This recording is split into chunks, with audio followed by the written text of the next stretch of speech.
आपका हमारी आध्यात्मिक यात्रा में हार्दिक स्वागत है। आप सुन रहे हैं शिव महापुराण, जो सनातन धर्म के ही अनमोल ग्रंथों में से एक है। इस श्रृंखला में हम आपके लिए ही इस दिव्य ग्रंथ के प्रत्येक अध्याय का शाश्वत पाठ प्रस्तुत करेंगे। आइए इस ज्ञान और धर्म की ही यात्रा को आरंभ करें। भगवान महादेव की महिमा और उपदेश से ही सजी इस पावन कथा के साथ ही ओम नमः शिवाय। 16वां अध्याय स्त्री सहित ही ब्रह्मा विष्णु का निज लोकगमन। ब्रह्मा जी बोले कि तब उस स्थिति को सुनकर ही सृष्टिकर्ता शिव जी प्रसन्न होकर ही हंसने लगे। हम सब ने आगमन का कारण पूछा। इस पर मैं बोला कि हे करुणा सागर, हे देवों के देव महादेव, हे प्रभु, हम दोनों देवता ऋषियों को साथ ले जिस लिए आए हैं वह सुनिए। हे वृषभध्वज, आज विशेषतर आप ही से हमारा कार्य है। हम सब आपकी सहायता चाहते हैं, अन्यथा यह संसार होगा ही नहीं। हे महेश्वर, हम सब मिलकर ही तो सृष्टि की रचना, पालन और संहार करेंगे, परंतु जब आप इस प्रकार विरागी होकर असुरों को मारेंगे तब संसार की सृष्टि, स्थिति और संहार न होगा। तब मायाकृत भेद भी कहाँ रहेगा। कार्य भेद से ही तो हम तीनों भिन्न हैं, नहीं तो एक ही रूप है। यदि कार्य भेद न हो तो रूप भेद व्यर्थ है।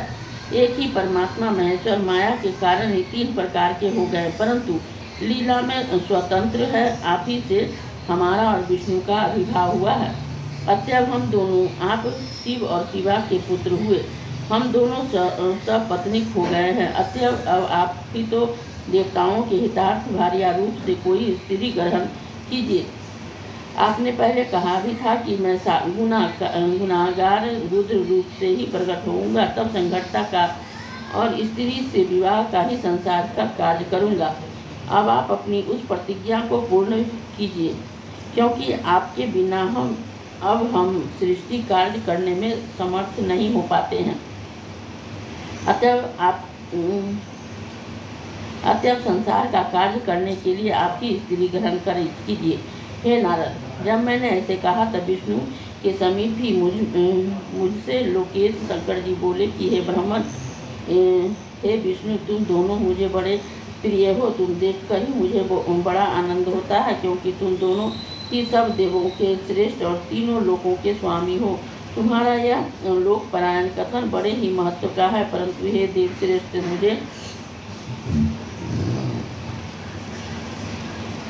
विवाह करना उचित नहीं प्रतीत होता है, क्योंकि मैं तपस्वी, विरक्त और एक प्रसिद्ध योगी हो गया हूँ। मुझे अवधूत को स्त्री से क्या प्रयोजन है। मुझे तो केवल योग में ही आनंद आता है। काम की इच्छा तो अज्ञानी करते हैं। विवाह लोक बंधन है, मेरे उसमें कुछ भी रुचि नहीं है, परंतु आपके कथानुसार संसार का कल्याण करता ही रहूँगा। मैं तुम्हारे सारगर्भित वचनों को सर्वदा ही मानता रहूँगा। यदि हट करोगे तो भक्तों के अधीन होने के नाते विवाह भी कर लूँगा, जिससे कि तुम्हारे विचार से ही मेरा यह आवश्यक कर्तव्य भी पूर्ण हो जावे। परंतु पहले तो आप उस काम रूपी योगिनी को तो उपदेश दीजिए कि विभाग पूर्वक मेरे तेज को संवरण कर सके। जब मैं योगी हूँ तब वह योगिनी हो जाए, और जब मैं कामासक्त हूँ तो वह कामनी हो जाए। वह मेरे विघ्न करने वाली न हो, अन्यथा मेरा भविष्य चौपट हो जाएगा। ब्रह्मा, विष्णु और महाभाग शंकर शिव के ही अंग हैं, अतएव हमें उन्हीं का चिंतन करना है। हे ब्रह्मा, मैं उन्हीं ब्रह्मा के चिंतन में अविवाहित रहता हूँ। अस्तु, पहले मेरा अनुसरण करते स्त्री को आप ऐसा उपदेश करें कि वह मेरे वचनों के विश्वासनी होगी या नहीं। यदि उसे मेरे वचनों में विश्वास न होगा तो मैं उसे त्याग दूंगा। ब्रह्मा जी कहते हैं कि जब शंकर जी ने मुझसे ऐसा कहा तब मैंने और विष्णु ने प्रसन्न हो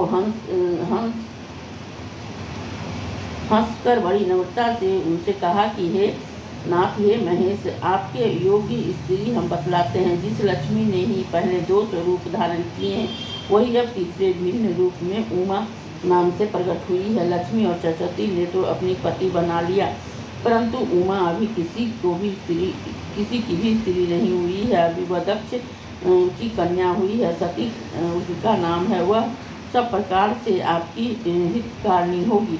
वह महातेजस्विनी सती आपको अपना पति बनाने के लिए ही निर्वती होकर तप कर रही है। हे महेश्वर, आप पर कृपा कर उसे वर देने जाइए और इच्छित वर देकर ही उनसे विवाह कर लीजिए। शंकर जी, मेरी विष्णु और सब देवताओं की यही इच्छा है, उसे पूर्ण कीजिए। हम आपके उत्सव को शीघ्र ही देखना चाहते हैं। शिव जी के ऐसा कहकर मैंने अच्युत भगवान से कहा कि हे केशव, मेरे कहने से जो बच गया है वह सब आप इन भक्त वत्सल शिव जी से कह दीजिए। श्री विष्णु जी ने भी सती से विवाह करने के लिए ही शिव जी से अनुरोध किया। तब भक्त वत्सल